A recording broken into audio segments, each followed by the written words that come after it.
and today we're going to be reading The Chocolate Touch, Chapter 10. Dragging along and thinking of all the dreadful things that had happened, John had walked about halfway home when he heard the cheery voice of his father. "Hello, hello," called Mr. Midas, crossing over from the other side of the street.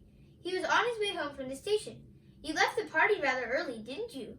"What?" Mr. Midas had just seen the patches and streaks of chocolate that were drying on John's face and on his clothes. "Good gracious," he said. "No wonder you left the party early. How did that happen?" John burst into tears. It had all been so awful, but now he could tell his father about his terrible day. He stopped crying and only sniffed a little now and then as he told the whole story, about taking the coin to the candy store, about buying the box that had turned out to have only one chocolate in it, about the toothpaste, about breakfast, the gloves, the silver dollar, the pencil, the lunch, the trumpet, and finally the apple ducking water. "You mean to tell me they really all turned to chocolate?" Mr. Midas asked. "You're sure you didn't imagine some of this?" "Oh no," John assured him. "Well," Mr. Midas said, still looking doubtful, "we're only a couple of blocks from that candy store of yours. Not that I've ever noticed one there. Suppose we stroll over and ask the man whether his chocolates always do strange things to people?" "It's on the next corner," John said, recognizing some of the houses on the side street. "Not the next house, not the next house, not the next," he said. But John's voice faded into silence. The corner where he had found the candy store was nothing now but an empty lot. Flat, open ground littered with a pile of rusty tin cans and broken bottles around a splintery old sign saying "For sale." Said Mr. Midas, frowning anxiously at John. "I think we'd better pay a visit to Dr. Cranium before we go home." "That's where the store was, though," John protested, beginning to cry again. He had shed more tears in that one day, it seemed, and certainly eaten more chocolate, than in all the other days of his life put together. "I know it was." Dr. Cranium was a busy man. As luck would have it, however, he was able to see Mr. Midas and John almost at once. Well, said Dr. Cranium. "And how are we getting along now, John? Have we cut down on our candy, eh?" "How do you do?" John responded dully. "Apparently he's had a bad day, Dr. Cranium," Mr. Midas said.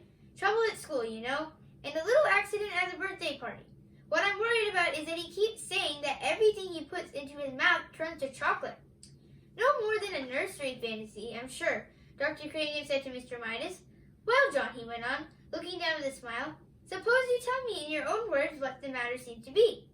"Everything I put into my mouth turns to chocolate," John explained. "Everything I eat and everything I drink changes into chocolate. I'm thirsty and I'm getting a pain. A bad one, I think." Dr. Cranium sighed patiently and invited John to open his mouth and say, "Ah." "Ah," John said. Dr. Cranium peered into John's mouth briefly and gave a low whistle of surprise. "This chocolate eating simply must stop," he went to his supply cabinet. "I don't think there's any time to be lost," he told Mr. Midas. "I'm going to give the boy some of my own special compound.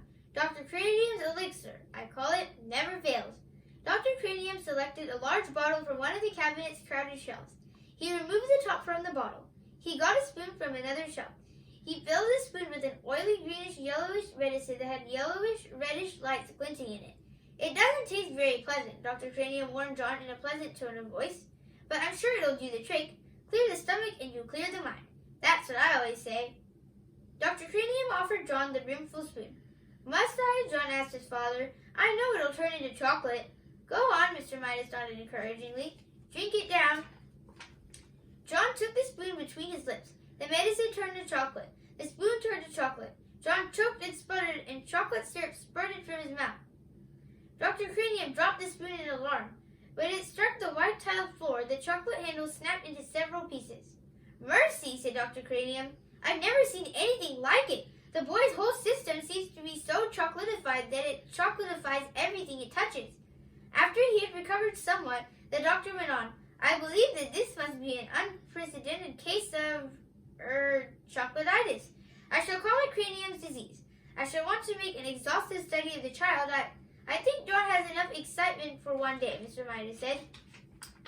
Thanks for watching. Make sure to like and subscribe.